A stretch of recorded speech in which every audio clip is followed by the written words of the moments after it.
তোমাদের সকলকে স্বাগত জানাই টিনস বাডি অরুণিমা চ্যানেলে। আশা করি সবাই তোমরা ভালো আছো, সুস্থ আছো। আজকে ক্লাস 9-এর চ্যাপ্টার 3 থেকে পরিবহনের পার্ট 2 নিয়ে আলোচনা করব। প্রথম যে টপিক সেটা হলো কোষ থেকে কোষে পরিবহন, মানে উদ্ভিদের ক্ষেত্রে যে কোষ থেকে কোষে কিভাবে জল যাচ্ছে এবং জলে দ্রবীভূত খনিজ লবণ যাচ্ছে সেইটা দেখব। এখানে প্রধানত জলের কথাই বলা হয়েছে। একটা ছবি এঁকেছি, এই ছবিটা তোমাদের মানে কি বলবো, প্র্যাকটিস করার দরকার নেই, জাস্ট বুঝে নাও। এটা একটা মূলরোমের আশেপাশে এটা এঁকেছি। এগুলো হলো মাটির কণা আছে। মূলরোমের সাথে যেটা যুক্ত আছে যেখানটা, সেটা হলো মূলত্বক। তার সামনে খানিকটা অংশ আছে, তারপর আসছে হলো অন্তস্তক। তার সামনে রয়েছে হলো প্রোটোজাইলেম, ছোটোগুলো প্রোটোজাইলেম, সামনের দিকে ক্রমশ বড় হয়েছে, এগুলো হলো মেটাজাইলেম। তারপর আসে পরিচক্র, তারপর আসছে জাইলেম বাহিকা। ঠিক আছে, তাহলে দেখো প্রথমে এই যে মূলরোমের আশেপাশে যে মাটির কণা রয়েছে, সেই মাটির কণাতে ধরো জল রয়েছে। মূলরোমে যখন জল নেই তখন মূলরোমের রসস্ফীতি চাপ কম। রসস্ফীতি মানে হলো কোনো একটা কোষের মধ্যে যদি জল ঢোকে সেই কোষটা ফুলে যায়।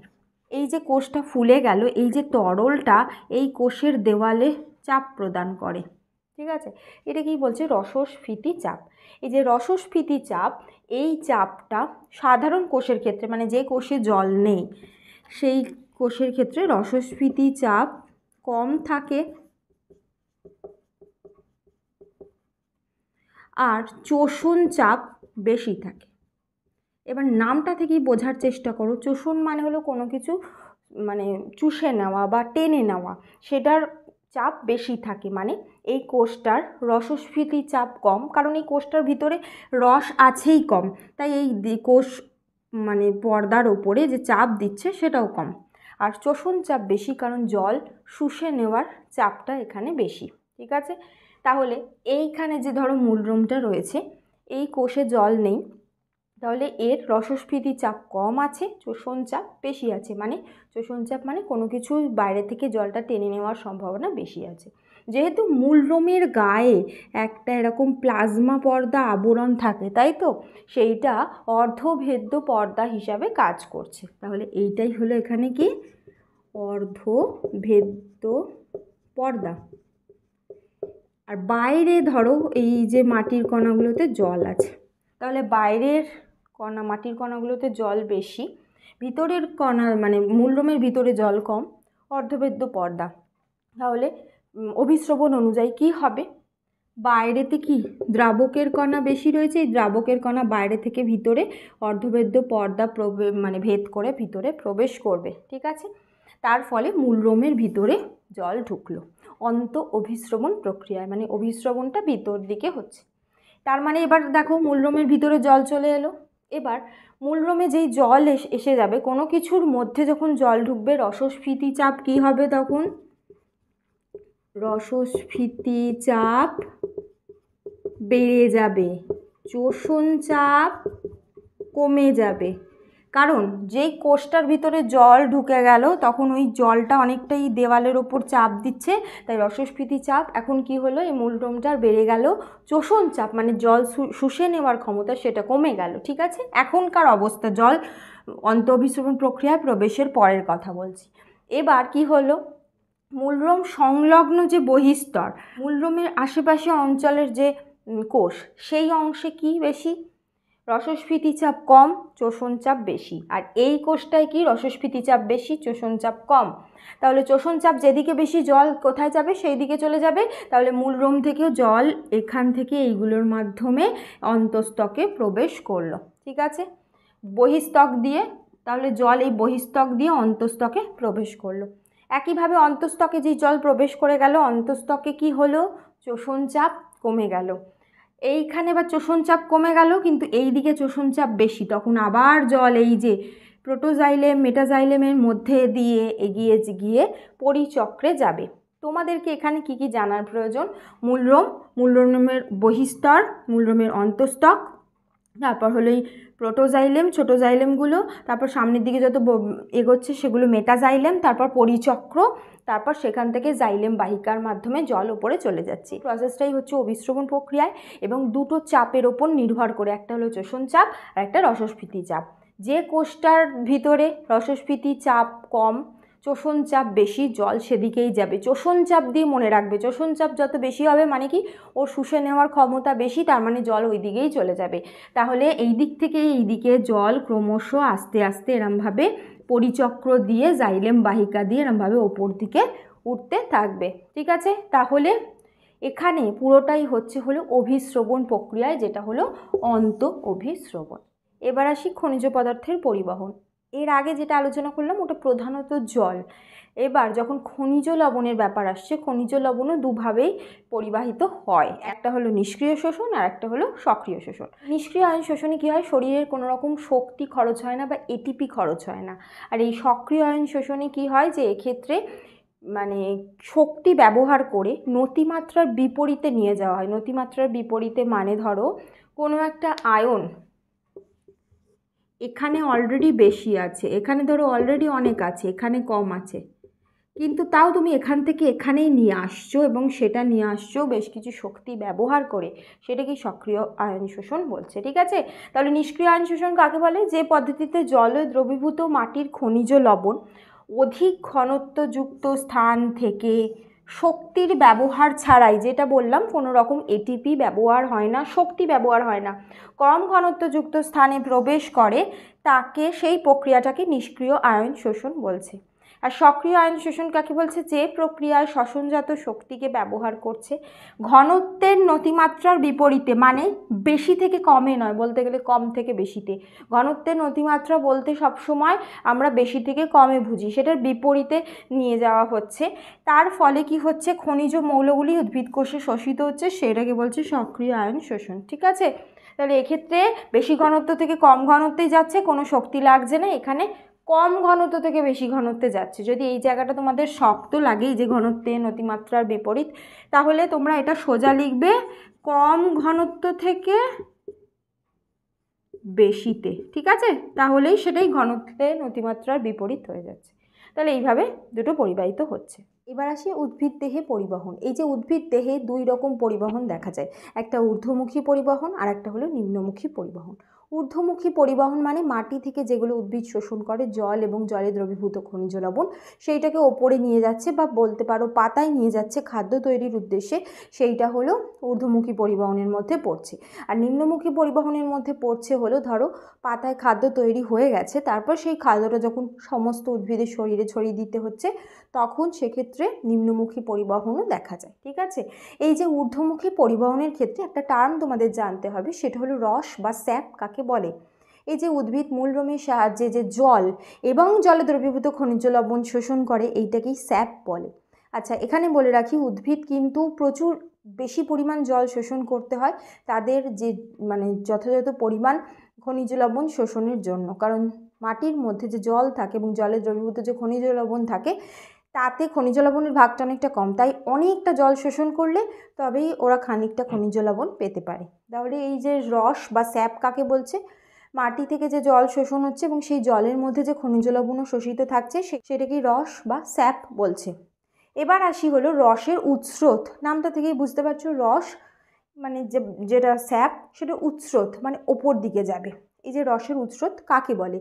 যে প্রক্রিয়াতেই যে উদ্ভিদ মাটি থেকে যে রস মানে খনিজ লবণ, জল এবং জলে দ্রবীভূত খনিজ লবণ যেটা শোষণ করছে, সেটা জাইলেম বাহিকার মাধ্যমে পাতায় পৌঁছয়, সেটাকে রসের উৎস্রোত বলে। তাহলে এই যে ঊর্ধ্বমুখী পরিবহনের সাথে যুক্ত হলো তোমার জাইলেম, ঠিক আছে, আর নিম্নমুখী পরিবহনের সাথে যুক্ত হলো ফ্লোয়েম। ঠিক আছে, তাহলে এই যে রসের উৎস্রোত, রসটা মাটি থেকে মানে মূলের সাহায্যে শোষিত হওয়ার পরে পাতা অবধি পৌঁছচ্ছে, সেইটা হলো জাইলেম বাহিকার মাধ্যমে। এক্ষেত্রে এই রসের উৎস্রোতে দুটো থিওরি আলোচনা করা হয়, বিজ্ঞানীরা আবিষ্কার করেন। প্রথমটা হলো মূলজ চাপ মতবাদ। আমি প্রথমে একদম আজকের পর্ব শুরু করার পরই যে জায়গাটা পড়িয়েছি, সেই জায়গাটাই এই জায়গাটায় আবার কাজে আসবে, সেজন্য সেই জায়গাটা কিন্তু ভালো করে বুঝতে হবে। ওই জায়গাটাতে আমি বলেছিলাম যে এই যে মূলরোমের আশেপাশে যে মাটি আছে, সেই অংশটা থেকে এই যে মূলরোমের বাইরে কি রয়েছে, আবরণ একটা রয়েছে, কি প্লাজমা পর্দা। প্লাজমা পর্দা একটা কি, সেটা হলো তোমার একরকম অর্ধভেদ্য পর্দা। তাহলে সে অর্ধবেদ্য পর্দা ভেদ করে বাইরে জল বেশি আছে, মানে মাটিতে জল বেশি আছে, সেই মাটির জল এরকম মূলরোমের ভিতরে প্রবেশ করছে অন্ত অভিস্রবণ প্রক্রিয়ায়। ঠিক আছে, তাহলে মূলরোমের ভিতরে জল প্রবেশ করলো। যখনই এই যে মূলরোমের ভিতরে জল প্রবেশ করলো তখন মূলরোমের কি বেড়ে গেল, এই জায়গাটা আবার একবার মনে করিয়ে দিচ্ছি, নয়তো এই জায়গাটা বোঝাতে অসুবিধা হবে। সেটা হলো রসস্ফীতি চাপ, সেটা বেড়ে গেল। রসস্ফীতি চাপ মানে এই যে মূলরোমের ভিতরে রস এলো, রস বেশি আসা মানে ওর দেওয়ালে চাপ দিচ্ছে, রসস্ফীতি চাপ বেড়ে গেল। রসস্ফীতি চাপ যেই বেড়ে যায় চোষণ চাপ কি হয়ে যায়, কমে যায়। ঠিক আছে, এবার ধর এর আগে একটা সেল আছে, কোষ আছে এরা সামনে বহিঃস্থকে, সেইটার কি রসস্ফীতি চাপ, এইটার রসস্ফীতি চাপ কি, রসস্ফীতি চাপ শর্টে লিখলাম, সেটার রসস্ফীতি চাপ কি কম, কারণ সেটার ভিতরে রস কম। চোষণ চাপ কি, চোষণ চাপ হলো বেশি, মানে কোনো কিছু টেনে নেওয়ার, জল টেনে নেওয়ার ক্ষমতা বেশি। তাহলে আবার একইভাবে অন্ত অভিস্রবণ প্রক্রিয়া এটা থেকে এটাতে প্রবেশ করলো। এইভাবে বহিঃস্থক, অন্তঃস্থক, তারপর হলো তোমার সামনের দিকে যত এগোতে থাকছে পরিচক্রর দিকে। ঠিক আছে, তাহলে এই মূলজ চাপ কাকে বলে, আগে মূলজ চাপ কাকে বলে সেটা বুঝতে হবে। জল শোষণের ফলে, জল যখন শোষণ হচ্ছে এই যে মূলের কর্টেক্স অঞ্চলে, মূলের কর্টেক্স অঞ্চলে যে রসস্ফীতি চাপ বেড়ে যাচ্ছে সেইটাকেই মূলজ চাপ বলছে। রসস্ফীতি চাপ অবশ্যই বাড়ছে, দেখছো তো, এই যে জলটা শোষণ করলো রসস্ফীতি চাপ বাড়লো, যে কোষেই এই জলটা ঢুকবে সেইখানেই রসস্ফীতি চাপ বাড়বে, চোষণ চাপ কমবে। তাহলে এই যে মূলের কর্টেক্স অঞ্চলে রসস্ফীতি চাপ বেড়ে যাচ্ছে এইটাকেই মূলজ চাপ বলছে। বিজ্ঞানী স্টিফেন হেলস এটাকে প্রথম এই থিওরিটা নিয়ে আলোচনা করেন এবং তিনিই বলেছিলেন এই মূলজ চাপের মাধ্যমেই রসের উৎস্রোত ঘটে, মানে রস জাইলেমের মাধ্যমে উপরে পাতায় ওঠে। ঠিক আছে, তাহলে এই যে মূলজ চাপ, কোনো একটা উদ্ভিদের ক্ষেত্রে মূলজ চাপ যেটা, সেইটাই এই জাইলেম বাহিকার মাধ্যমে জলকে উপর দিকে গিয়ে পাতাতে পৌঁছতে সাহায্য করছে। এই যে মূলজ চাপ এইটাই, এই যে জাইলেম বাহিকা, এইটা হলো জাইলেম বাহিকা, এই জাইলেম বাহিকা একটা চাপ সৃষ্টি করে এবং জলকে ওপর দিকে ঠেলে তুলে এবং পাতাতে পৌঁছচ্ছে। ঠিক আছে, পরবর্তীতে দেখা গেছে যে এই মূলজ চাপ বিরুৎ জাতীয় উদ্ভিদের ক্ষেত্রে ভালোভাবে বোঝা যায়, যেগুলো বড় বড় বৃক্ষের ক্ষেত্রে কোনোটাতেই দেখা যায় না। সেটার প্রথম কারণ হলো এই যে মূলজ চাপ এই যে জলস্তম্ভকে, জলকে 30 থেকে 34 ফুটের বেশি তুলতে পারে না। দ্বিতীয় হলো কনিফার জাতীয় যে গাছ, মানে এরকম পাইন টাইপের যে কনিফার জাতীয় যে গাছ, এই রকম টাইপের যে গাছগুলো দেখতে হয়, সেই জাতীয় গাছের ক্ষেত্রে মূলজ চাপের কোনো অস্তিত্বই নেই। ঠিক আছে, তাছাড়া আর লাস্ট যেটা দেখা গেছে সেটা হলো যে এই মূলজ চাপের মাধ্যমে যে জল উঠছে তার থেকে বাষ্পমোচনের হার অনেকটা বেশি, সেই কারণেই মূলজ চাপ মতবাদটাকে বিরুৎ জাতীয় উদ্ভিদের ক্ষেত্রেই ধরা হয়, বাকি উদ্ভিদের ক্ষেত্রে ধরা হয় যে তাদের ক্ষেত্রে অতটা এফেক্টিভ নয়। এবার আসি হলো বাষ্পমোচন টান এবং জলের সমসংযোগ বলজনিত মতবাদ। এইটাই অ্যাকচুয়ালি উদ্ভিদের ক্ষেত্রে রসের উৎস্রোত ঘটায়। রসের উৎস্রোত মানে হলো এই যে রস সেটাকে উদ্ভিদের ওপর দিকে ওঠায়। এবার তোমরা বলতে পারো যে রসের উৎস্রোত নিয়ে এরকম দুটো আলাদা আলাদা থিওরি কেন? কারণ দেখো, অভিকর্ষের বিরুদ্ধে জল ওপর দিকে উঠছে, রস ওপর দিকে উঠছে এবং পাতায় পৌঁছচ্ছে। যেহেতু অভিকর্ষ বলের বিরুদ্ধে কাজ হচ্ছে, তার মানে কিছু না কিছু তো বল কাজ করছেই এক্ষেত্রে, যেটাকে অভিকর্ষের বিরুদ্ধে গিয়ে রসটাকে ওপরে তুলছে। সেই জন্যই এই দুটো এত গুরুত্বপূর্ণ। বিজ্ঞানী জলি ও ডিকসন এই যে বাষ্পমোচন টান এবং জলের সমসংযোগ বলজনিত মতবাদটা নিয়ে আলোচনা করেছিলেন। এবার এই যে সমসংযোগ আর অসম সংযোগ এই দুটো জানতে হবে।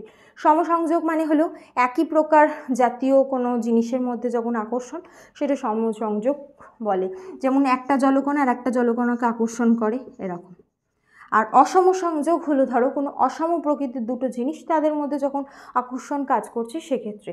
যেমন ধরো উদ্ভিদের যে ধরো এরকম যে দেওয়াল, সেটা তৈরি হচ্ছে যে বিভিন্ন জাতীয় যে তোমার কোষ প্রাচীর যেগুলো দিয়ে তৈরি হয়, লিগনিন, পেকটিন, সেগুলোর সাথে জলের আবার একটা আকর্ষণ কাজ করে।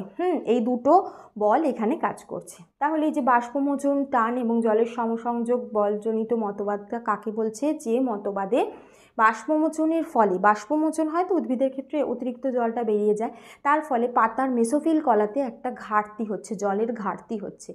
হ্যাঁ, এই যে ব্যাপন চাপের একটা ঘাটতি হচ্ছে, তার ফলে সেইটাই জাইলেম কণা থেকে, জাইলেম বাহিকা থেকে জলকে টেনে নিচ্ছে, আকর্ষণ করে নিচ্ছে। তার ফলে একটা বাষ্পমোচনের টান হচ্ছে এবং বাষ্পমোচন প্রক্রিয়া চলতে থাকছে এবং এরই মাধ্যমে মাটি থেকে যে জল শোষণ করেছে মূলরুম সেটা উপরে উঠে আসছে। সেটা কি বলছে এই মতবাদ। তাহলে এক্ষেত্রে কি হচ্ছে, প্রথমে দেখো যে পাতা আছে, এই পাতা থেকে জল বাষ্পাকারে বেরিয়ে যাচ্ছে বাষ্পমোচনের জন্য, ফলে পাতার বেসোফিল কলাতে এখানে একটা ব্যাপন চাপের ঘাটতি হচ্ছে, অভাব হচ্ছে, মানে এখানে চাপ কম, এদিকে চাপ বেশি। তখন এই যে তোমার উদ্ভিদের যে জাইলেম বাহিকায় এরকম জলগুলো পরপর জলকণাগুলো এরকম পরপর জলস্তম্ভ সৃষ্টি করে থাকে সমসংযোগ বলের মাধ্যমে।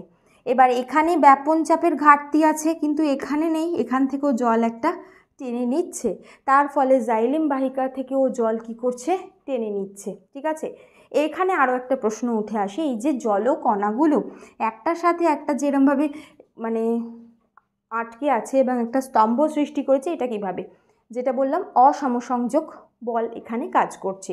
এই যে জলকণাগুলো এবং উদ্ভিদের যেই জাইলেম বাহিকার গাটা যেটা দিয়ে তৈরি, সেটা হলো এই তোমার সেলুলোজ, হেমিসেলুলোজ, লিগনিন, পেকটিন, এই জিনিসগুলোর সাথে ওদের একটা আকর্ষণ কাজ করে। তার মানে এই জলকণা একটা জলকণাকে টেনে রাখছে, আবার এটার সাথে এই জলকণাটাও মানে এই জাইলেম বাহিকার যে গায়ের সাথে আবার এটা টেনে রাখছে, সেই জন্য এরমভাবে একটা স্তম্ভ সৃষ্টি করেছে। ঠিক আছে, এবার এখান থেকে যেই বাষ্পমোচন হলো, জল বেরিয়ে গেল, এখানে একটা ব্যাপন চাপের ঘাটতি হলো, তার ফলে এখান থেকে একটা জলকণা ও টেনে নিল। এইভাবে মাটি থেকে এখানে ধরো মূলরুম আছে, এখান থেকে জল ক্রমশ ওপর দিকে উঠতে থাকছে। এই যে মতবাদ, এটা গ্রহণযোগ্য কেন হলো, দেখা গেছে ক্যালকুলেশনে, এই যে মেসোফিল কলায় যে জল বেরিয়ে যাচ্ছে এবং এইখানে যে ব্যাপন চাপের ঘাটতি হচ্ছে, এই জায়গাটায় যে চাপ সৃষ্টি হয় সেটা হলো 5 থেকে 10 বায়ুমণ্ডলীয় চাপের সমান। 1 বায়ুমণ্ডলীয় চাপ জলকণাকে প্রায় 10 মিটার অবধি তুলতে পারে। তাহলে বুঝতেই পারছো জল মোটামুটি এক্ষেত্রে তোমার 1 বায়ুমণ্ডলীয় চাপে যেহেতু 10 মিটার অবধি উঠতে পারে, তাহলে 5 বায়ুমণ্ডলীয় চাপে মোটামুটি 5 থেকে 10 হিসাব করলে 50 মিটার থেকে 100 মিটার অবধি উঠতে পারছে। তাহলে বুঝতে পেরেছো যে এই থিওরিটা অনেক বেশি অ্যাকসেপ্টেবল এটার থেকে, কারণ এক্ষেত্রে জলের যে স্তম্ভ সেটা খুব একটা বেশি হচ্ছিলই না, সেটা শুধুমাত্র যে তোমার ছোট ছোট উদ্ভিদ আছে, বিরুৎ জাতীয় উদ্ভিদের ক্ষেত্রে এটা বেশি দেখা যায়, কিন্তু এই যে বাষ্পমোচন টান এটা সমস্ত উদ্ভিদের জন্য অ্যাপ্লিকেবল এবং এটার জন্যই এটাই প্রধান কারণ রসের উৎসতে। ঠিক আছে, এবার আসি নিম্নমুখী পরিবহনে। এটা নিয়ে অ্যাকচুয়ালি পরের দিন ডিটেলস আলোচনা করব। নিম্নমুখী পরিবহন আজকে শুধু ছোট করে বলে রাখছি, মানে পাতাতে যে খাদ্য তৈরি হচ্ছে সেটা তৈরি খাদ্যটা চারিদিকে ছড়িয়ে পড়ছে এবং চারিদিকে ছড়িয়ে পড়ছে হলো ফ্লোয়েমের মাধ্যমে, সেক্ষেত্রে নিম্নমুখী পরিবহনও দেখা যাচ্ছে। ঠিক আছে, এটা নিয়ে পরের পর্বে ডিটেলস আলোচনা করব।